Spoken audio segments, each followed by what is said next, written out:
主，我要遇见你。等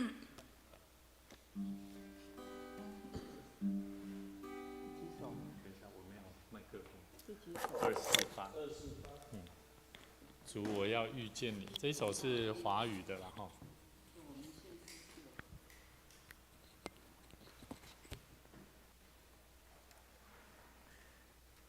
先跟大家拜个早年哈，新年快乐哦！这个时候大家都非常开心哦，工作休息啦哈，然后大家全家要团圆哈。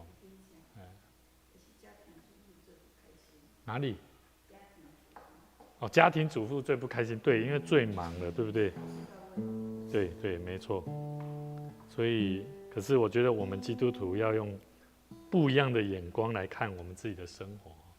就是凡事感谢，凡事都抱着开心的心情哈。来，我们一起来看，来到主前，我们谦卑跪下来倾吐我们的心意哈。我们一起来，来到主前，谦卑跪下倾吐我心意。我心中伤痛，我眼流泪，主必不轻看。人生道路如此坎坷，有许多无奈。我来到主前，叩门寻找，恳求主开路。主，我要遇见你，我慕你。主，我只要有你，生命在路，主你自己。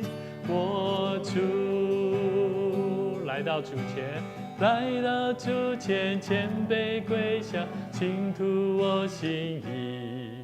我心中伤痛，我眼流泪，主必不轻看。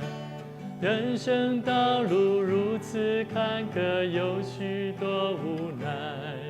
我来到主前，叩门寻找，恳求主开路。主，我要遇见你，主，我心渴慕你。主，我只要有你，生命在路，与我同过。主，让我遇见你，主，让我得到你。主，我要你自己，主你自己。我主，我只要你。主，我要遇见你，主，我心渴慕你。主，我只要有你，生命在路，与我同过。主，让我遇见你，主，让我得到你。主，我要你自己，主你自己。我主，我们一起来祷告。主，我们感谢你。主，我们要得到你，是因为我们愿意寻求神。主，你就要让我们寻见。当我们向你祈求，你不仅让我们得着，你要再一次让我们对你叩门，你也要为我们开门。求主你帮助我们，让我们时常来到神你的面前，用谦卑的心意来到神你的面前，将我们的心敞开，让主你亲自在我们心中掌权，保守我们的心胜过保守一切，好叫我们能够一生来荣耀神，向你献上感谢，祈求祷告，奉主耶稣基督圣名来求，阿们。好，大家平安哈。我们一起来看我们今天的，毛长老怎么还今天没有来？啊？哦，参加尾牙哦，好 ，OK。好，我们今天来看这个26页哈，我们来看26页。好，我们要进入要成为聆听又聆听的人哈，这样的人哈，我们要怎么做？好，第二个，我们今天要一起来探讨这个问题。以前，牧师想要问，你们觉得上帝关心的事情是什么？想看看，上帝关心的事情是什么？我们都来教会嘛，我们看圣经，然后祷告、听讲道，然后敬拜神。那我们有没有想过，你觉得上帝关心什么事？神愿意万人明白真道，万人得救。那你觉得他如何让我们去认识他？我们进到教会，我们成为一个服侍者，我们在座都是服侍的人。好，说上帝要让万人得救嘛，对不对？明白真道嘛。那怎么的得救方式，对不对？啊，真道是什么？怎么传递？怎么做？好，你要传什么东西，让上帝的心意能够在我们所传递当中，让人明白，让人理解。好，大概有一点感觉了哈，开始有一些想法。我们要成为聆听又聆听人的人，就是说我聆听了，然后又真实的聆听到一个人的内心深处，实际上是不容易的。所以上一次我们讲说对话，我们先从眼睛开始。所以牧师时常说在讲道的时候，不是说你要看你旁边的人多看3秒钟，其实这是一种训练。因为以往啊，我在看，其实我很小的时候我就在教会，我就在观察，说。你们这些大人们要我们这些年轻人去教会可是我觉得你们在跟我们年轻人讲话一点都不温柔啊。第二个，我觉得你们好像高高在上，好像认为自己做的都很好，然后讲说上帝耶稣多好，多爱我们。可是你从你们的行为身上，我看不出你们是如此的爱我。当然，我当时候是以我看父母亲的角度在看，好，甚至我就开始在想，这个他叫长老，可是他在看待人，好像他在谈事情，好像都没有在谈圣经的东西，都在谈他的丰功伟业，甚至只要谈到他自己的事情，就那个眼角余光，你就会看到他的好像在讲他自己的事情就很开心一样。我就隐隐约约就已经看出一个人好像充满了不是神的爱，而是他自己的能力。所以当我成为一个牧者，我就在想，我们进到教会，我们聆听神的真道，到底上帝他关心什么事情？当我们在教会做服事的工作，我们很尽心尽力的说，我把我的工作做完了，那么到底上帝关心的事情有没有达标，达到上帝的标准？你懂我意思吗？所以我要问各位，你觉得上帝关心的事情，我们要如何把上帝的真道传给万人听？透过谁？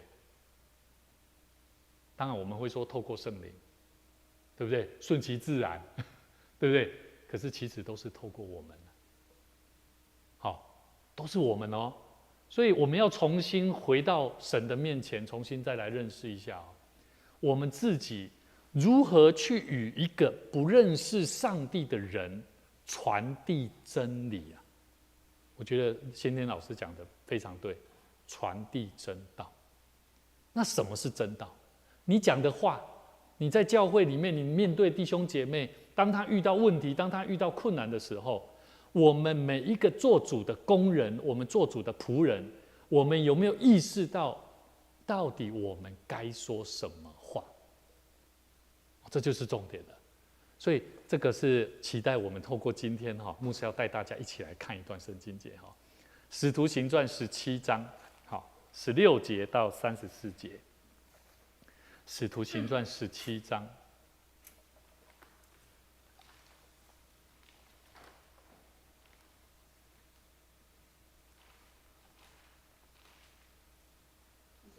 17章16节，16节，我们要看到34节。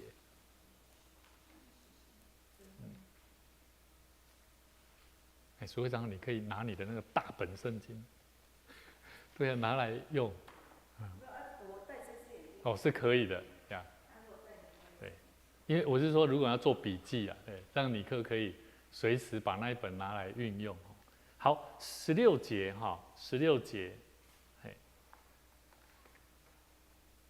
这是保罗在雅典的时候那所看见的景象，他特别对这些会堂里面的犹太人和敬虔的人所说的话好，保罗他在雅典等候他们的时候，看见满城都是偶像，就心里着急于是在会堂里与犹太人和前进的人、敬虔的人，并且每日在世上，以奇亚丁民在世上所遇见的人辩论保罗他都在做这些事情，他在辩论什么？辩论真道什么是真的，什么是假的？还有伊比鸠鲁和斯多亚两门的学士与他争论，有的说这胡言乱语的要说什么呢？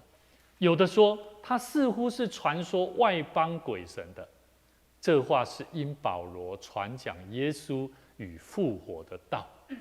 来他们认为保罗在讲的到底是公煞还是什么这些外邦人的鬼神，其实保罗他传讲就是耶稣跟复活的道理。所以我们传道要传什么？要传什么？就是这个啦，保罗所传的啦，叫做什么？耶稣与复活。就这样，我们传真理、传福音，就是在传这个，传耶稣跟复活的道。什么是复活的道？是单纯只有讲耶稣复活吗？还有什么？想看看对哪来的新造的人？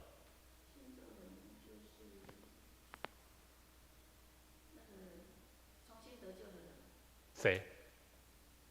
你要传福音，人家要听你讲，对，我就是。所以我们传的就是复活的道理，复活的生命啊。所以为什么说牧师时常在告诉各位，我们要做见证？做见证就在做什么？就是把你生命的经历，把上帝透过让你从福音里面所得到的真道，让你的生命得以改变，重新建造的生命。所以这话他们认为说保罗在传什么外邦鬼神的因为保罗在传的是耶稣跟复活的道了，他们听不懂。19节，他们就把他带到亚略巴谷，说：“你所讲的这新道，我们也可以知道吗？”来，保罗，你说看看。20节，因为你有些奇怪的事情传到我们耳中我们愿意知道这些事到底是什么意思啊？夸胡21节，雅典人和住在那里的客人都不顾别的事，只将新闻说听听啊。因为他们都觉得那种是很多这种，他们很喜欢听都道听途说。你简单来讲，他们都是道听途说的啦。讲来讲去，拢爱凊凊彩彩讲。所以呢，这些两门学派的人他们也会觉得说，保罗，你这传到这样大家好像觉得说你传这个道理到底是魔鬼的还是什么你没立马讲看卖22节，保罗站在亚略巴谷当中说：“众位雅典人啊，我看你们凡事很敬畏鬼神。我游行的时候，观看你们所敬拜的，遇见一座坛，上面写着未识之神。你们所不认识而敬拜的，我现在告诉你们。”这个很有意思我们要常常看到有些人在拜，你要勇敢的去跟他讲：“你在拜什么？”你懂我意思吗？就像保罗他遇到这些雅典人一样。我看你们都在拜可是我来告诉你，我曾经这样用过。我曾经这样问我的同学，他问说：“你们在拜什么？”那就拜那个，我嘛不知道，我爸爸叫我拜那个讲真灵啊。我说你不知道你在拜那什么？我跟你讲，有一个你们还没有认识的神。这个神他是如何，我就来告诉他，让他明白你拜的神如何真正来听你的祷告，听你的需要来帮助你。所以这种信心就是保罗他在对他们讲的。有没有说？他说遇见一座坛，上面写着未识之神。实际上这里谈到一个东西就是当我们面对新家人的时候，有很多新家人他们就像这些人一样，他们根本不晓得他们在拜什么，而且他们真的在寻求我要告诉你保罗这里在讲的是这些人他们是想要寻求他们并不是真正认识他们在拜的那些神他们是想要去找一个是真正的有真实的神，但是他们不知道，他们不认识他，所以保罗他用这种方式来告诉他们什么是未识之神。24节他说了，保罗就讲了，这个未识之神是怎样？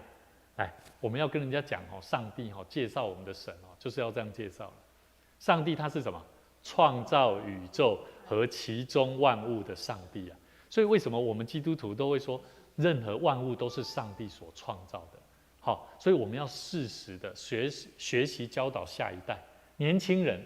人家说啊，爸爸你去拜那个神，到底你证明给我看啊？怎么证明？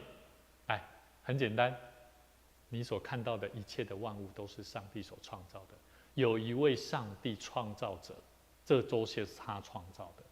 好，这个我们要会讲，不要说我马上干嘛嘛不感受不到呢，我嘛不知道要怎么跟你讲呢，那就错了。实际上，保罗他这里就教导我们，他说，创造宇宙和其中万物的神，既是天地的主，就不住人手所造的殿。所以我要跟各位讲我们的基督徒每一个人，他到底有没有真正认识到这位上帝？这位上帝不是来到教会才会认识到，懂我意思吗？但是要记得有些人他认为反正你都讲了，牧师你都讲了，上帝他不住在你们的教会，那我在家里敬拜上帝就好了，可不可以？没关系，我们这个问题我们在这边我们不讨论。25节他说，也不用人手服侍，好像缺少什么，对不对？有人也会拿这句话来跟教会的同工或者是跟牧者讲说牧师你不用叫我做什么啦，因为上帝的工作不需要人去做的啦。他拿这句话自己倒将生命气息万物赐给万人，没有错上帝是如此26节，他从一本造出万族的人，住在全地上，并且预先定准他们的年限和所住的疆界。这里就是告诉我们，上帝他把每一个人你接下来要走的路，他早就预定好了啦。就像新田老师最近换工作，感觉好像是我们决定的嘛，对不对？可是我要告诉你，对我做一个牧者，我听到的时候，你会发现牧师总是跟你们讲，神要为你们开道路，对不对？因为这是上帝预定好的计划，神不会平白无故让一个人突然间心情不好，然后就怎么样，突然间想要换什么，不会啦。你懂我意思吗？一定会有某一些原因，某一些方式会让你累积很久的观点方法，做一些改变。所以我觉得我们凡事都要在上帝的预备当中，用感恩的心来向神求。继续他说了27节，要叫他们寻求神你可能就会问了，我们举个例子好了。好，新田老师跟金宽姐妹最近换了很多换工作嘛，很多生活上的变化。为什么上帝要让我们经历这些事情？你就问牧师我这些变化让我很痛苦呢，很麻烦呢，很累呢。你说上帝的心意是什么？来，就在这里27节，要叫他们怎么样？寻求神没有什么目的啦。神的心意会让我们在生活在世上的年日会有所改变，往往是要我们寻求神。淑慧长老昨天我在听他分享他的见证，他提到他面对他的儿子，真的教会正好要开始做这个社区工作的时候，他的儿子发生了这个很严重的问题，对不对？好像似乎在他的服事的生活工作上好像乱了分寸。可是走到现在的时候，你会发现原来上帝的心意就是那么的明白，要透过你来怎么样将这个宝贵的真道真理怎么样传给你的孩子。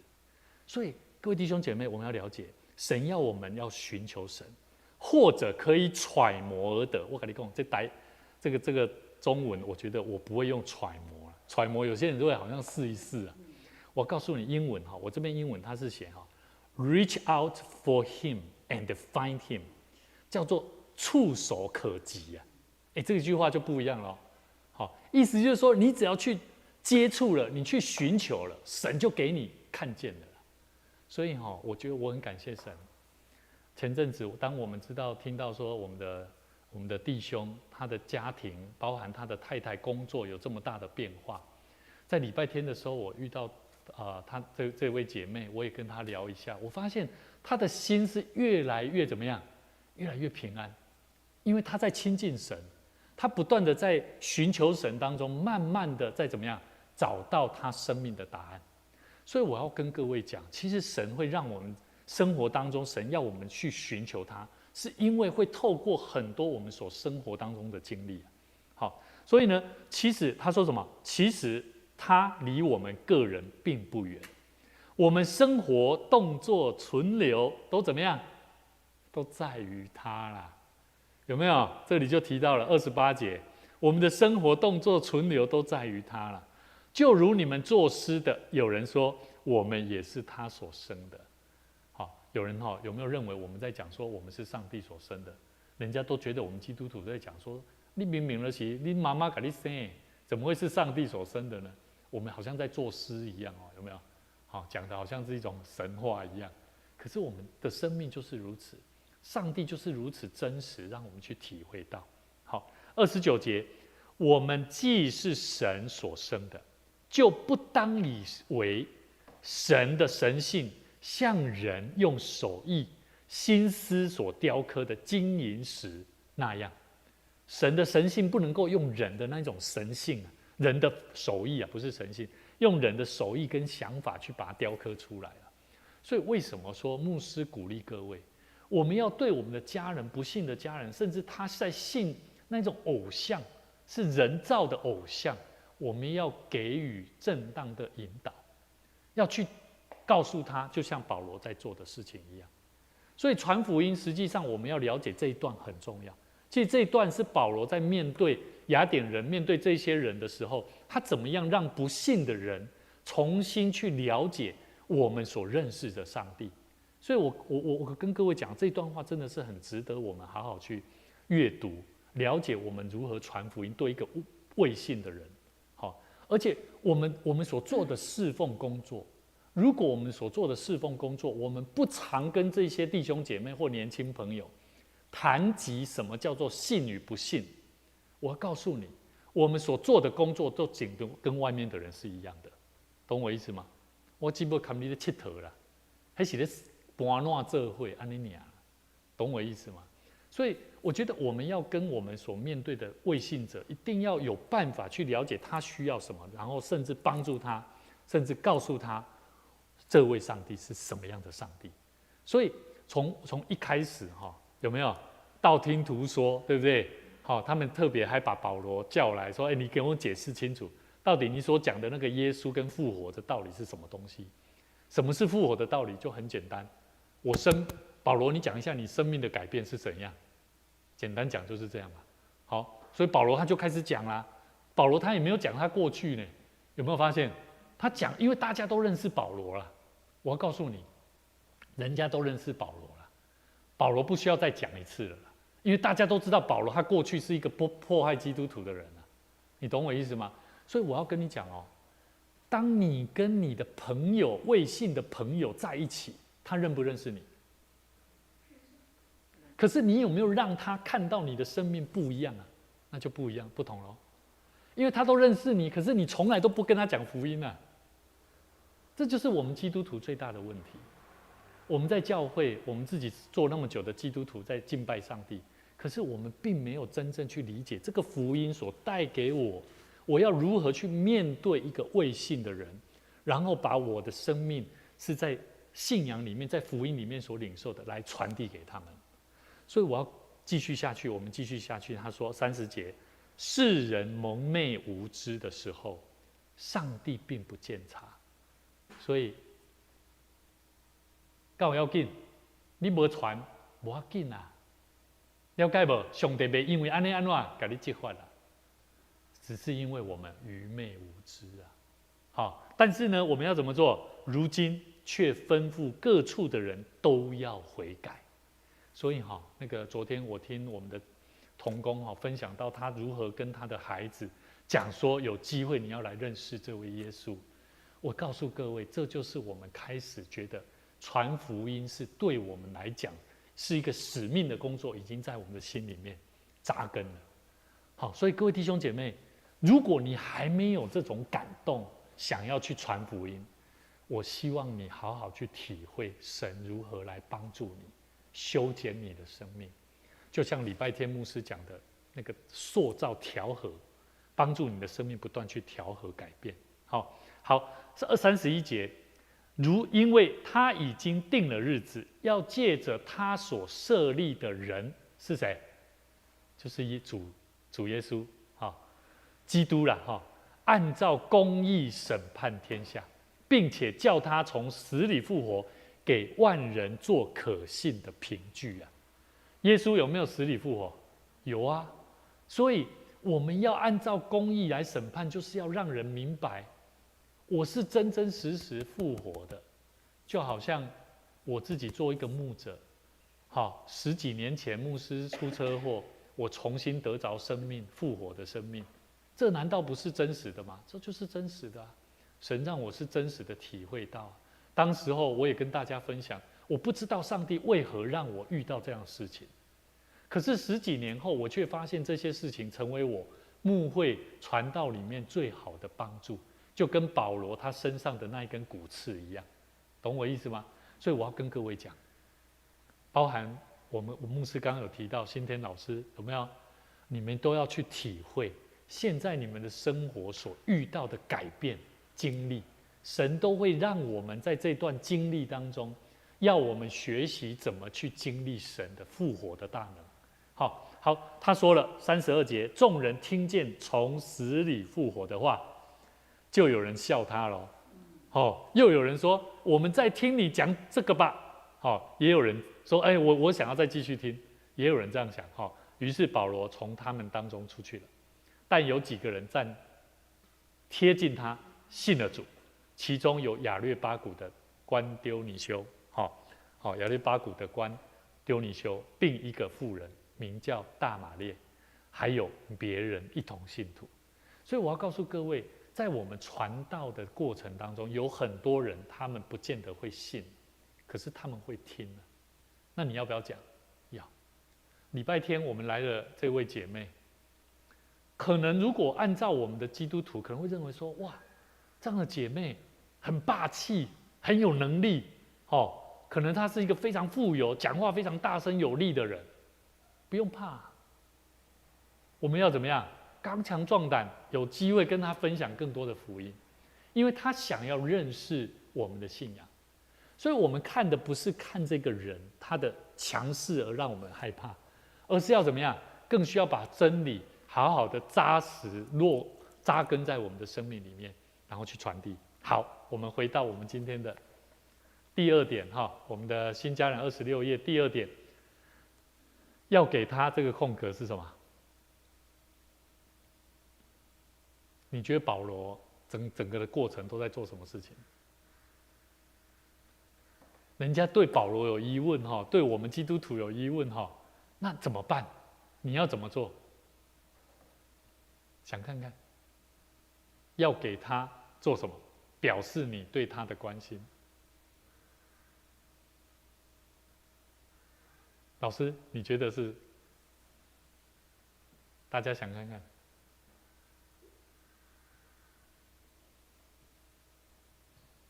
子安，你觉得是什么？啊？对，你知道答案了。对，来，秀珍长老，你觉得？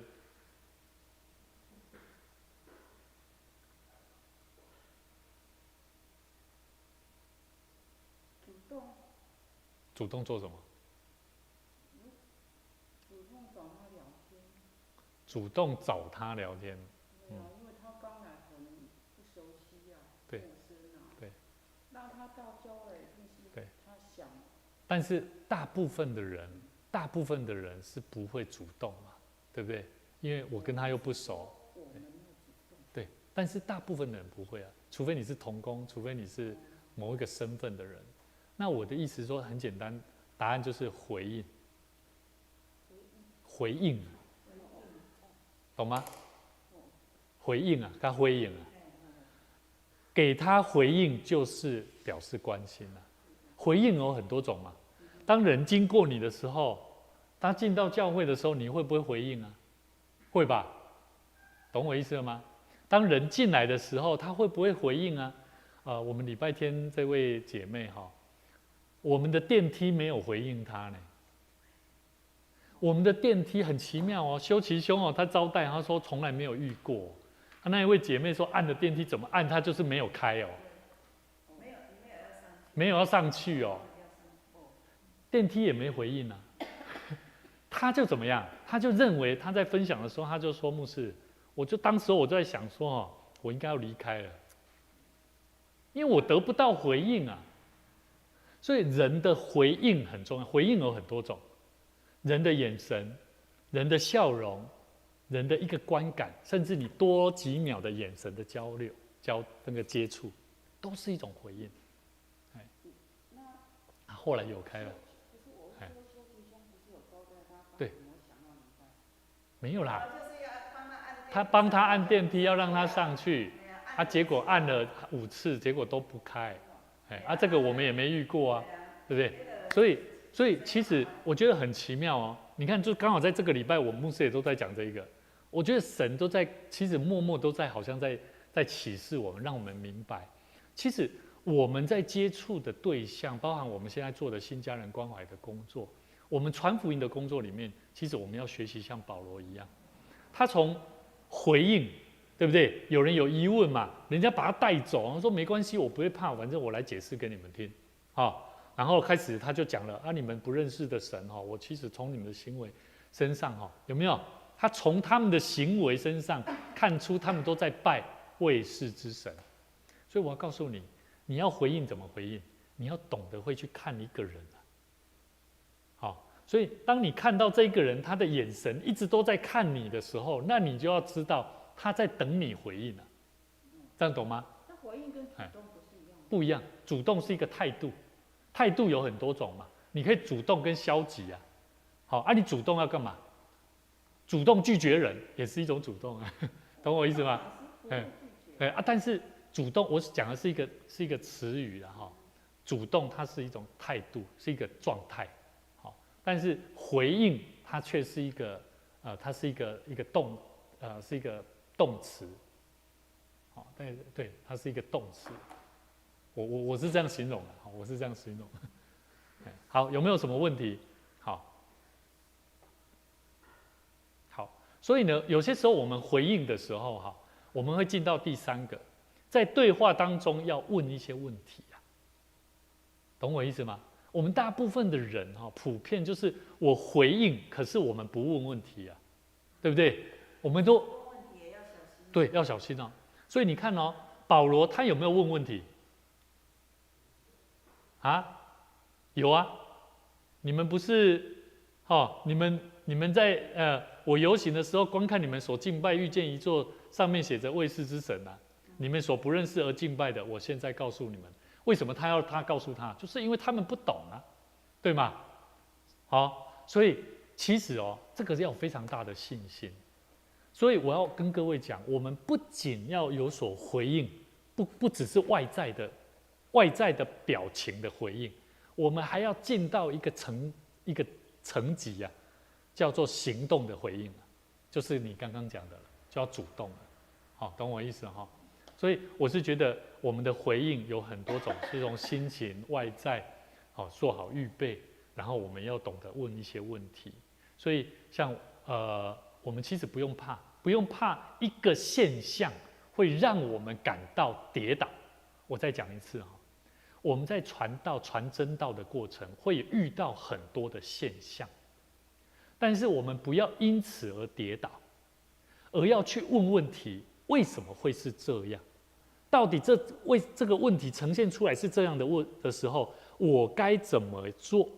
神求你帮助我，懂吗？在那过程当中，神就会给你智慧，透过祷告，透过聆听，透过问问题，会一步一步。就像你讲的，我们可能不尽十全完美，不尽完美，可能我们问的问题不小心会伤到人，那也无妨，只要随时带着一句话说不好意思，我不是那个意思。我再说，我再问一次，其实我要问的是说怎么样。这是我常做的，我也常问错话，然后讲错话。可是我一定会做的事情，就是我有一个锐利的眼睛，会看出我是不是说错话了？你看得出来，看得出来，你就要马上有机会赶快做道歉，就这样，很简单。那你在那当中就很容易就能够建立关系，好，所以这是牧师的经验了，好，经验法则。那每一个人都不同，大家都可以用你们自己的方法，神所给你们的启示。那最重要的，我们今天从今天的圣经节里面告诉我们，我们怎么样回应人，要用什么方式，要回应什么东西，其实也是教导我们，当我们在传福音的过程里面，我们要好好的持守，我们传的是耶稣。是复活生命的道理。好，其实很简单，整本圣经都在讲这个了。不管民族也好啦，旧约里面讲的就是民族性嘛，对不对？然后慢慢的从民族带到人，有没有？摩西，好，这个领袖有没有？好，都是从族群，然后先从人，一个人，然后到族群，然后再从族群到人，然后再从人身上又隔了好几年，又再出了一个人出来，耶稣。到后面都是领袖，好，所以实际上我是觉得整本圣经都在讲，每一个人跟族群都是在不断的改变，面对问题当中，不断去寻求什么是靠主得着复活的真道。哦，你看旧约那些国征战，可是所有的先知都在告诉他们要寻求神，对吗？好。然后神就赋予他们什么叫做复活的生命，重新让他们的民族复苏，从外邦又进到外地，被掳之地又回来耶路撒冷城。所以其实我都觉得这就是人的生命啊，我们要回到神的面前。所以这是牧师今天跟大家分享的2个主题，也期待我们好好去学习怎么样去做回应，然后问问题。还有第4个，我们牧师讲快一点了，因为这些可能不需要特别那个哈。还有不要打断对方的什么讲话。其实这一点牧师有一段时间讲话比较快，思考比较快。当他讲什么的时候，我已经知道他接下来可能会面对什么问题，我已经开始准备要打断他的话，而且我会马上就回应他我要告诉各位如果你是跟牧师有这种性质的人我会建议你先学习怎么用眼神。这个我学习很久就是他一直讲的时候，你已经知道怎么回应他的时候，你试着就看着他然后试着我了解等一下那个这些东西其实还蛮有趣的啦就是说不要学习去打断对方的讲话，实际上那个很重要你如何在那当中去学习一些诀窍，对你的社会关系群体关系非常有很大的帮助。特别是为什么这个很重要？因为神会把我们传福音的能力赐给我们，你知道吗？这个彼得约翰，他们原本就有办法面对人传道吗？其实不是你看，从耶稣被抓以后，他3次不认主，就知道他不敢面对人了。面对困境、患难来的时候，他不敢面对人了，更何况是要为了基督，为了他的朋友，为了他的领袖，对不对？可是为什么他们后来却成为一个把福音开始往外地开始慢慢传开来？其实都是这样来的，人的能力就是这样。所以牧师都相信，不是只有牧师会传福音，你们都可以，每一个人都可以。只要我们抓住怎么样在聆听的功课上，在人的关系上，你知道怎么去问问题，怎么去面对人。我跟各位讲，真的每一个人都会成为传递福音很好的勇士精兵。好，所以我们可以学习这几个很重要重点。然后那第5点，他说如果有意见考虑一下。就是说，如果你自己有一些不同的意见注意考虑新家人的接受度啦。我要告诉你，这个很重要这叫同理心了解不？就算你感觉讲你的意见、你的主见是就是我简单估计咧那个先天老师最近应该有非常多的体会，特别是礼拜天的时候当我们有很多我们想要达成的目标的时候，突然间杀出一个程咬金的时候说不要打断对对对，打断1个小时都给他讲。对对对，就是这样。可是，哎，没机会哦，哎，都是新朋友，哎，对，哎，所以其实，可是问题来了，其实牧师这几天我都在想一个问题：我们怎么样帮助他？因为假如我们没有一个配套方法的时候，以后如果还是这样，那我们课都不用上了，对吗？所以其实牧师也有想到另外一个方式，要跟我们的同工谈，就是我们要有什么样的预备，我们遇到这种状况的时候怎么回应？我们通常第一次，因为他是刚来，好，那也刚好有一些问题，所以为什么牧师一定会在那边先跟着大家？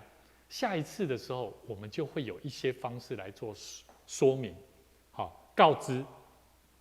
所以这一点他说很重要。如果有意见的时候，考虑新家人的接受度。好，当我们跟他讲说，哎，那我们要不要一起回来这边的时候，他有没有？他其实也有，他有先停一下啊，好，对不起，那不然就先来上门徒训练，他也有做这个动作。可是当我们又讲到某一点的时候，他又开始又讲了，对不对？可是实际上我觉得很好，我非常喜欢。讲了就是表示他要离开了。啊，对对对，对，对对对对，啊，要想办法让他留住。对。所以只要听他讲。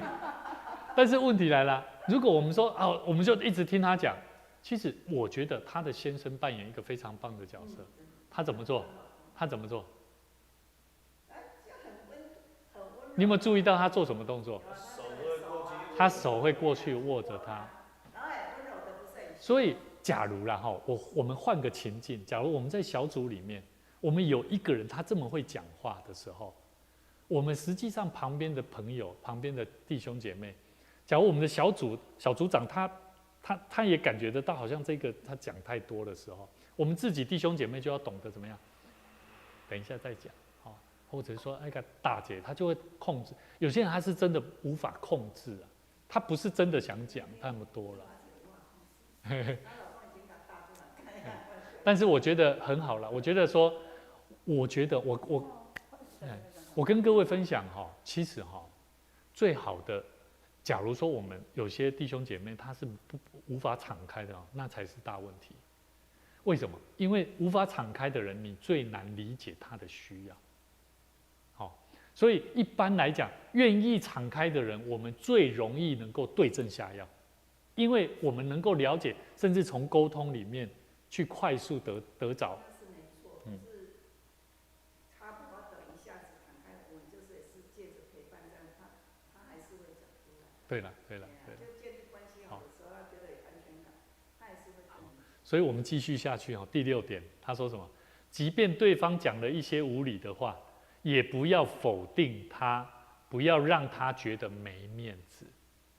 因为他在讲的是一个事实啊，来，我再讲一次哦，他讲的或许不是真理，可是他讲的是事实，在他身上，对吧？如果他分享的是他的生命、他的故事，那没错啊，我们没必要去反驳他、否定他。什么叫做否定他？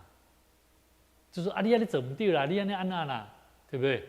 否定一个人就是如此的伤人啊。虽然这个对他来讲，因为他无知，他不懂，而导致让他有错误的地方。好，所以原则上，我觉得我们可以适时的第7点，肢体语言很重要。所以最后有没有？他有没有突然间，他不是出来对我们的老师，他作为他给你金几年哈？哎，注意哦，他不是讲了一句话，他说肢体语言，他讲的就是肢体语言。那为什么我们的表情是如此？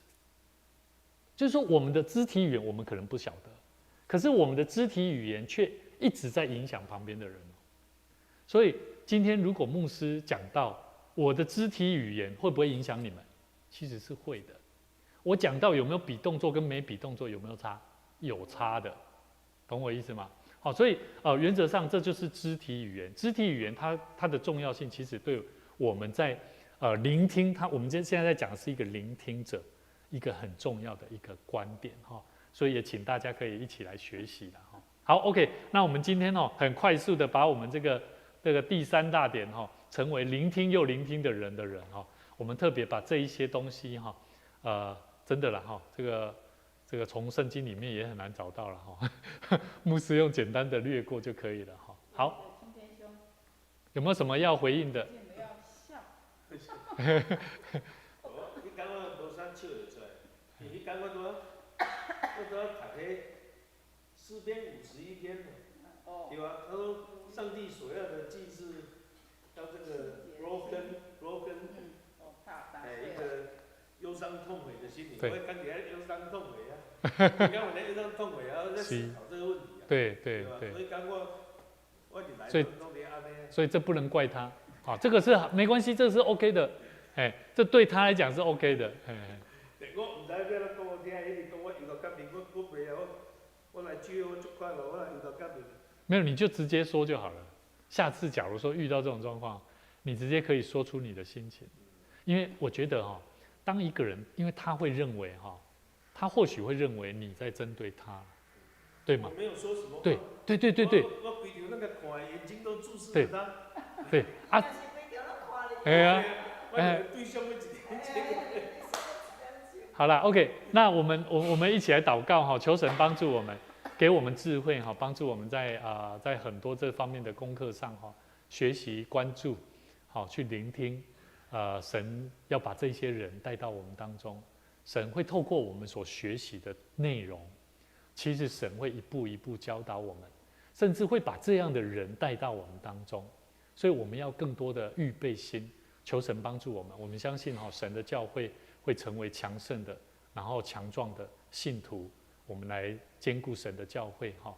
那我们一起透过神的话语来得着智慧的心哈。我们一起同心来祷告，主耶稣，我们向你献上感谢，谢谢主，你带领我们一起从你的话语能够明白我们如何学习，如同保罗一样来诉说耶稣复活的大能的福音，也让我们的生所传递的真理能够时常在我们的生命当中。能够在我们所接触的每一个人当中，我们适时的学习回应对方，适时的有智慧的，能够表现出神你的爱、神你的恩典、神你的大能在我们生命里面所彰显的生命力。求主你也继续看顾保守，让我们学习在与他人在对话当中，能够懂得如何来倾听，让我们更多用同理的心来学习明白我们身边的弟兄姐妹生命当中的需要。我们要透过更多的祷告来看见神你大能的应允在每一个我们所带祷的对象身上。恳求神继续保守你的教会，让我们时常透过祷告，透过面对我们传福音的工作所需要的调整的生命，求主你赐给我们智慧跟能力，也让我们有信心来挑战自我，帮助我们突破我们生命当中的缺陷跟困难，也让我们能够不断的成长成熟，能够如同基督的样式来回应主的呼召。我们在你面前献上感谢在隔几天新年农历新年也即将到来，我们有许多的人会外出，也恳求神也将平安的灵、保守的灵赐福在我们当中。我们也愿意在新春礼拜，我们能够预备我们的心，带着感恩的心来到神的面前，愿神亲自来保守与祝福。我们再一次将今天晚上的聚会恭敬仰望，愿神能够祝福每一位在神的面前所领受的弟兄姐妹，祝福我们生命得着平安与喜乐，也将你的福音传递到世界的每一个角落。祷告奉主耶稣基督圣名来求，阿们。